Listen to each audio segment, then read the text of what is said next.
Assalamualaikum warahmatullahi wabarakatuh. Mahasiswa-mahasiswi dari program studi agama pendidikan agama Islam yang saya hormati dan yang saya banggakan. Bismillahirrahmanirrahim. Marilah kita mulai pembelajaran pada mata kuliah pendidikan multikultural ya. Pada pertemuan perdana ini, sebenarnya kemarin sudah ada pertemuan ya, namun kemarin hanya perkenalan dan juga kontrak kuliah saja. Dan pada pertemuan kali ini, saya anggap sebagai pertemuan perdana ini yang legal formal ya, biar teman-teman yang menyaksikan juga ini sudah mulai bisa mengikuti ya. Kemarin kan sedikit yang mengikuti, sekarang insya Allah ini banyak nanti yang mengikuti. Oke, marilah kita awali pertemuan ini dengan membaca bismillah bersama-sama. Bismillahirrahmanirrahim. Allahumma sholli sallim ala sayyidina Muhammadin wa ala alihi washabihi. Kemarin yang belum perkenalan dengan saya, mungkin bisa saya kenalkan terlebih dahulu tentang diri saya.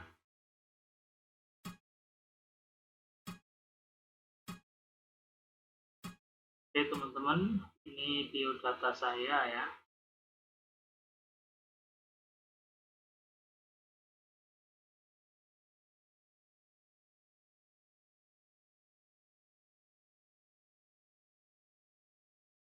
Terlihat ya. Ini saya daftar riwayat hidup saya. Nama Abdul Aziz, laki-laki, Kebumen, 15 Desember 93. Ya, agama Islam, alamat rumah saya dari Sukomertan, RT 3 RW 1, Kecamatan Petanahan, Kabupaten Kebumen. Nomor WA ini. Ya. Saya selain sebagai dosen juga sebagai penyuluh agama Islam di Kementerian Agama Kabupaten Kebumen. Dan riwayat pendidikan formal saya itu dari TK, ya, SD tahun 2000 sampai 2006, MTS Negeri Birong Kebumen, sekarang menjadi MTS 5 Kebumen ya, tahun 2006 sampai 2009, kemudian Iman 2 Kebumen tahun 2009 sampai tahun 2012, dan mengambil jurusan atau program studinya di PK ya, program keagamaan. Kemudian tahun 2012 hingga tahun 2016 saya mengambil program studi ilmu Al-Quran dan tafsir atau tafsir hadis atau jurusan Usuluddin di Fakultas Usuluddin dan Dakwah IAIN Surakarta. Ya, kemudian titelnya menjadi sarjana agama SHG dengan judul skripsi pemikiran hadis Said Muhammad Alawi Al-Maliki di Indonesia. Studi transmisi pemikiran hadis di Pondok Pesantren Darut Tauhid Purworejo dan Pondok Pesantren Nurul Haromain Malang. Kemudian saya lanjutkan tahun 2017 sampai tahun 2018 di Magister Pendidikan MPD di Pasca Sarjana YN Surakarta juga sama ya, dengan program studi manajemen pendidikan Islam. Jadi saya S1-nya membidang Islamic Studies, yang S2-nya di bidang manajemen pendidikan Islam. Dengan judul tesis saya konsepsi manajemen kompensasi guru menurut Al-Ghazali. Studi kitab Ihya Ulumuddin ya. Pengalaman kerja ini sama guru SD, SMP juga, PU dan juga DTT pernah sebagai Executive Marketing juga. Saya di Stainu ya, sebagai dosen tetap di program studi pendidikan Islam anak usia dini sampai sekarang dari tahun 2019, 2 tahun setengah hampir ya di Stainu. Di pengalaman pendidikan saya sekarang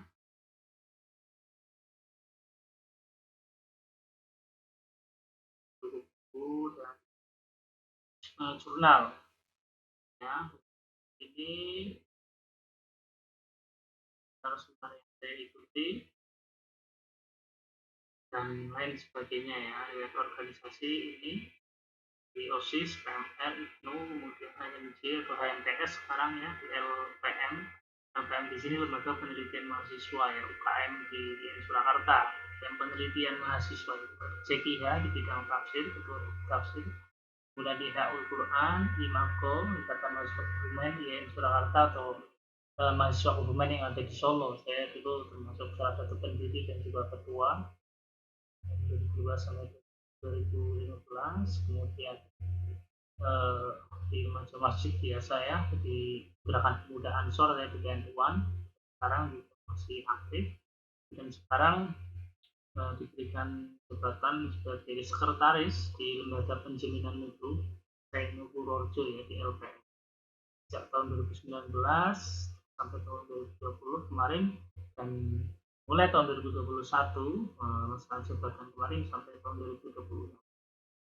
Ini para prestasi. Oke, sudah cukup ya teman-teman untuk pengenalan. Oke.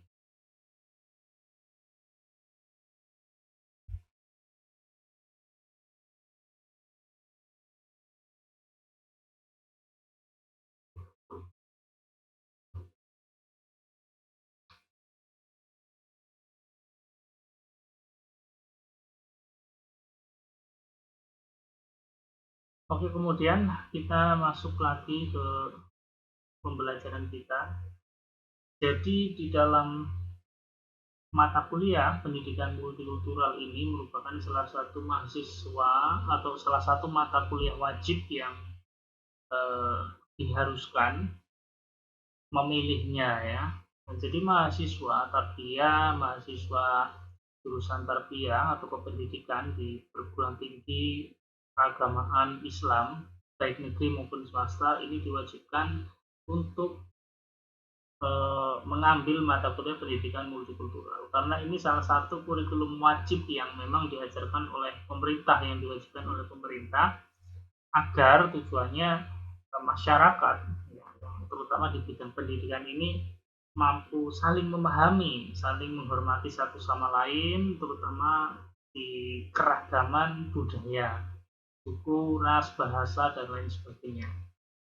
Makanya CPL dari mata kuliah ini adalah diharapkan mahasiswa nanti mampu untuk menganalisis problematika terkait dengan penerapan pendidikan multikultural di Indonesia dan khususnya di sekitar ya, di lingkungan sekitar, dan mampu untuk memberikan alternatif solusi untuk mengatasi permasalahan-permasalahan terkait penerapan pendidikan multikultural tersebut.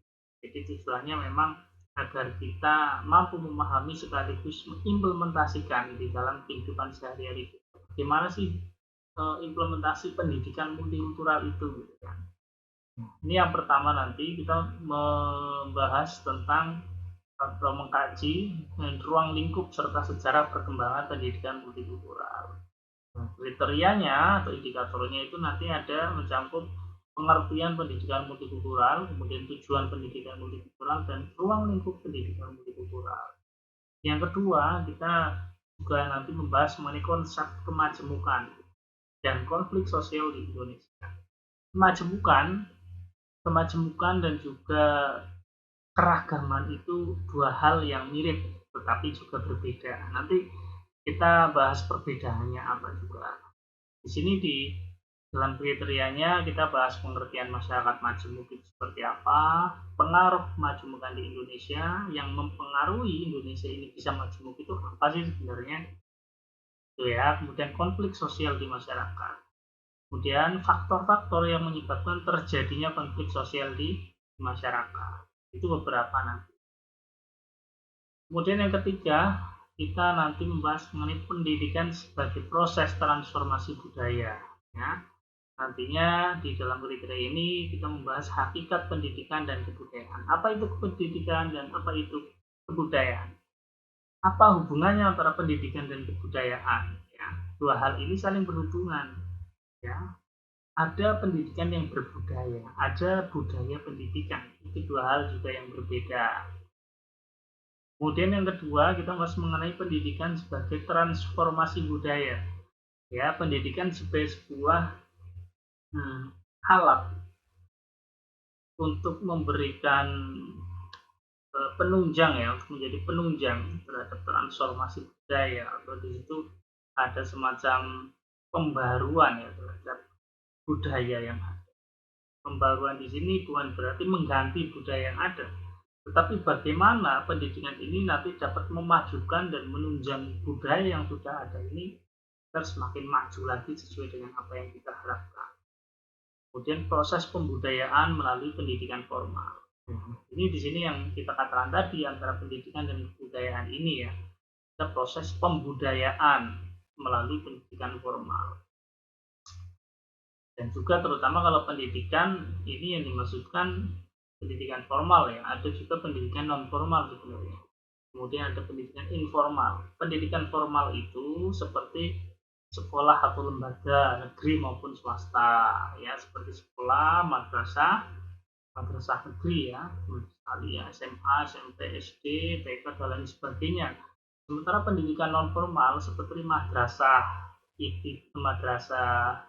di pondok-pondok itu atau di madrasah ya, kemudian TPA atau TPG itu juga pendidikan non formal namanya. Sementara pendidikan informal itu pendidikan di dalam keluarga atau lingkungan keluarga. Yang keempat, kita ingin membahas mengenai pluralisme dan multikulturalisme. Nah, ini di teman-teman yang sudah pernah mendengar pluralisme ya, apalagi yang masuk dalam organisasi intra mahasiswa atau ekstra kampus maksud saya, itu seperti PMI dan lain sebagainya, itu biasanya mengenal apa itu pluralisme ya. Ini yang digagas oleh Gus Dur ya. Pengertian pluralisme dan multikulturalisme, kemudian juga ada multikulturalisme dan pluralisme dalam undang-undang di Indonesia. Bedanya apa sih pluralisme dan multikulturalisme? Nah, hubungannya dengan keragaman serta kemajemukan ya. Kalau kita hubungkan secara singkat itu pluralisme itu lebih ke kemajemukan, sementara multikulturalisme ini lebih kepada keragaman ya, itu teman-teman. Terus kita ingin tahu juga antara multikulturalisme dan pluralisme di Indonesia serta macam-macamnya. Jadi pluralisme ini juga ada macam-macamnya, multikulturalisme juga ada macam-macamnya, ada modelnya, ada contohnya. Itu yang kita bahas di pertemuan keempat. Di pertemuan kelima nanti kita akan membahas mengenai kultur suku bangsa yang damai dan toleran. Ya, setelah kita tahu pluralisme, multikulturalisme, kemudian kita juga nantinya akan bermunculan gitu ya, akan berimplikasi pada kultur suku bangsa yang damai dan toleran. Jadi toleran, damai ini karena sebab apa? Adanya pluralisme, ada multikulturalisme, sesuatu yang sikap saling menghargai perbedaan. Nah, ini kedamaian dan toleransi nantinya. Bukan sikap itu. Kita perlu juga di sini tahu pengertian damai dan toleran itu apa, damai itu apa, toleran apa, kemudian macam-macam toleransi ya, keanekaragaman kultur, bangsa dan budayanya di Indonesia, dan program pendidikan dan penyadaran. Nah, ini yang dari pemerintah. Ada nggak sih program dari pemerintah terkait pendidikan yang berbasis pluralisme atau multikulturalisme di sini? Program penyadaran, maksudnya penyadaran akan keragaman suku bangsa, agama, bahasa dan lain sebagainya. Yang keenam, politik di Indonesia, politik identitas maksudnya di sini. Identitas ini yang dimaksudkan di sini adalah identitas dari masing-masing suku ya, masing-masing suku, masing-masing ras, masing-masing yang melekat pada sekelompok human, sekelompok orang manusia yang di situ. Misalnya dia sekelompok orang Islam, kemudian melakukan politik ya, politik praktis dengan membawa embel-embel identitas agama. Yang Kristen, ada yang Muslim, Islam dan sebagainya. Konsep politik identitas ini yang perlu kita tahu ya, karena politik identitas ini nanti efeknya itu nanti mencederai pendidikan multikultural itu sendiri. Perkembangan politik identitas dan yang terakhir dinamika politik identitas di Indonesia. Sekarang kita bisa mencontohkan apakah misalkan gerakan 212 dengan mengatasnamakan Allah Akbar Islam ya, itu bisa disebut dengan politik identitas ya, misalkan seperti itu. Nanti akan kita bahas. Yang ketujuh, strategi pengembangan pendidikan multikultural. Bagaimana strateginya kita ya dalam teori dan juga aplikasinya dalam menerapkan atau mengembangkan pendidikan multikultural ini, terutama di lingkungan kita terlebih dahulu. Nah, untuk mengetahui bagaimana strategi pengembangannya, kita harus tahu dulu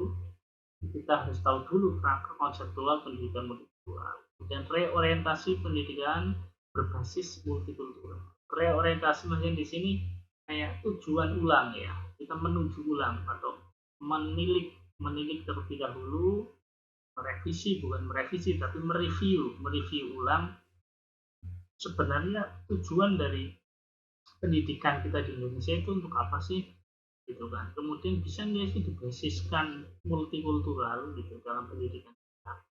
Makanya di sini di yang ketiga, kriteria yang ketiga itu ada tema pendidikan multikultural di Indonesia. Maksudnya apa? Dan yang terakhir, pengembangan pendidikan multikultural berbasis kompetensi.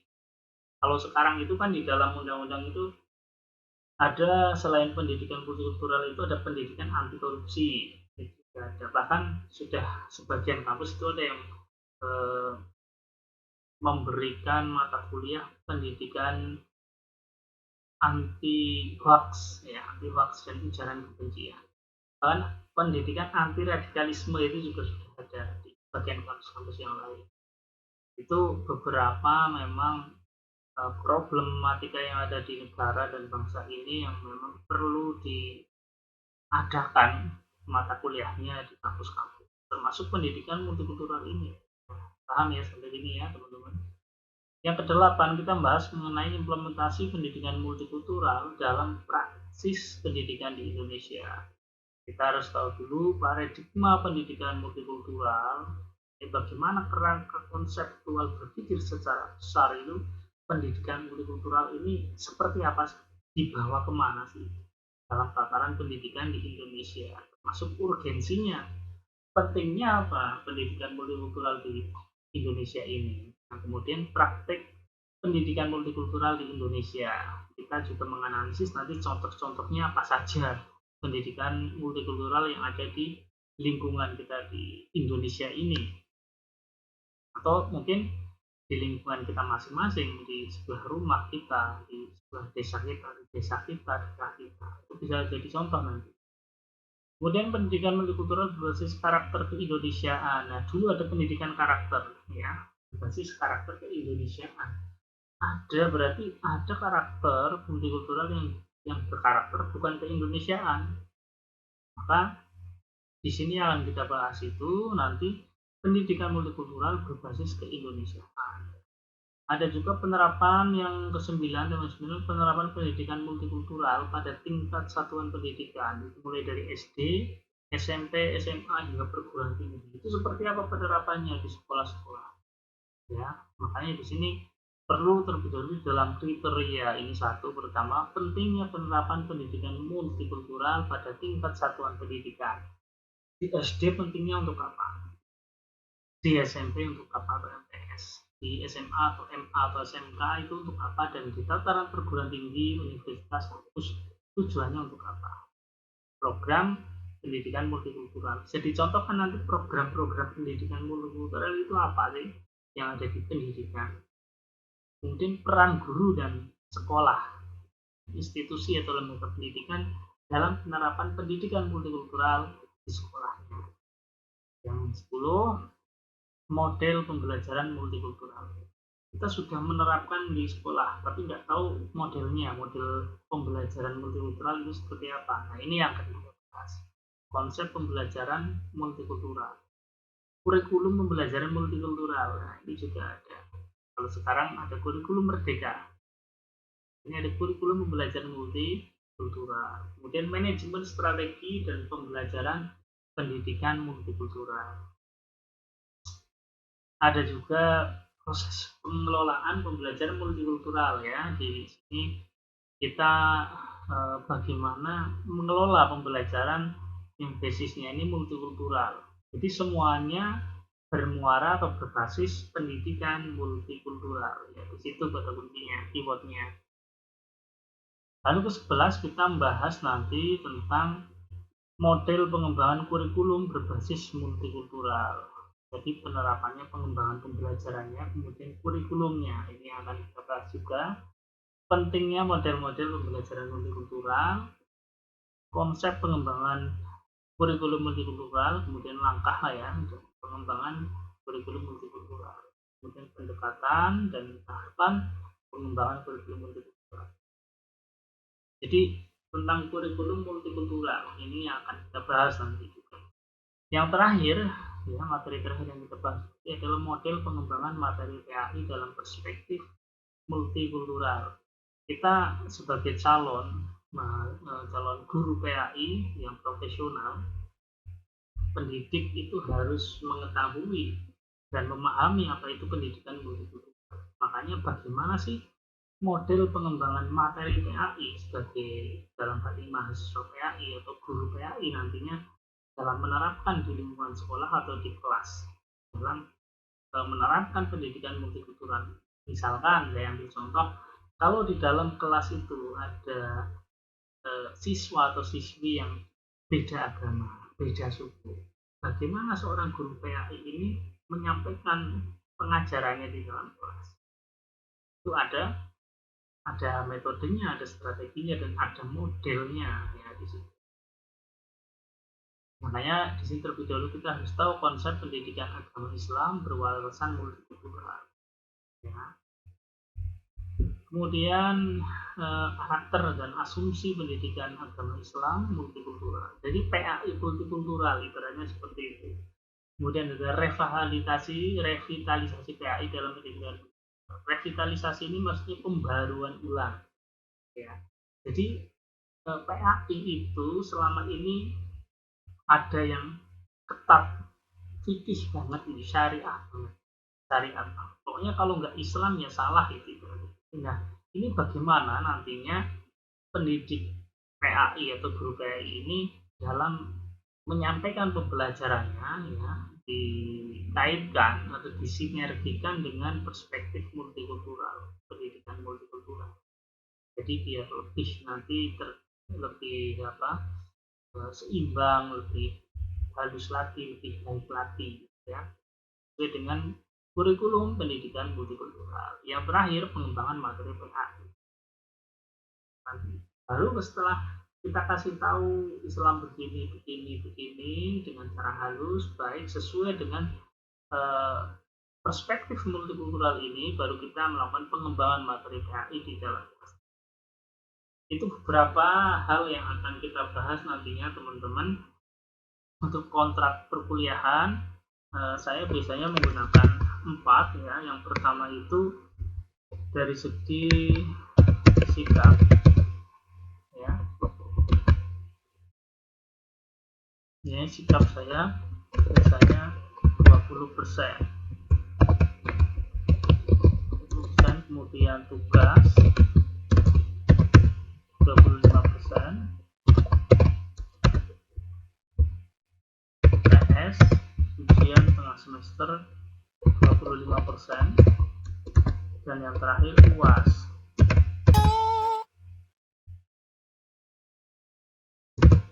UAS nanti ini 30%. Jadi di total semuanya itu ada 100% ya. Ada 100%. Ini beberapa kontraproduktif nanti ada di saya. Sikap ini ya, di bagian sikap ini nanti ada di dalamnya terkait dengan kedisiplinan ya. Kemudian ada keaktifan dan juga kehadiran. Disiplin, waktunya masuk gitu, aktif di dalam diskusi, proses diskusi, feedback dan lain sebagainya. Kemudian hadir ya, kita mengikuti perkuliahan. Tugas ini nanti ada tugas individu dan tugas kelompok. Saya akan saya jelaskan di pertemuan yang depan. Oke teman-teman, itu saja yang dapat saya sampaikan di sini. Ya, untuk buku daftar referensi bisa diambil Khairul Mahfud ya, pendidikan multikultural, Pustaka Pelajar 2006, kemudian Hartilar ya, multikulturalisme tantangan global masa depan dalam transformasi pendidikan nasional. Ada juga di sini yang agak terbaru ini Yaya Suryana ya, mengenai pendidikan multikultural, suatu upaya penguatan jati diri bangsa dan konsep implementasi dan lain sebagainya. Ini masih banyak yang lain terkait dengan jurnal-jurnal nasional maupun internasional, juga banyak membahas mengenai pendidikan multikultural. Oke, terima kasih Mas Mbak semuanya, teman-teman semuanya, semoga bermanfaat yang saya sampaikan. Jika ada pertanyaan bisa di komen di bawah ini ya, dan juga bisa juga ditanyakan di dalam grup WA. Terima kasih, sekian dari saya, sampai berjumpa kembali. Assalamualaikum warahmatullahi wabarakatuh.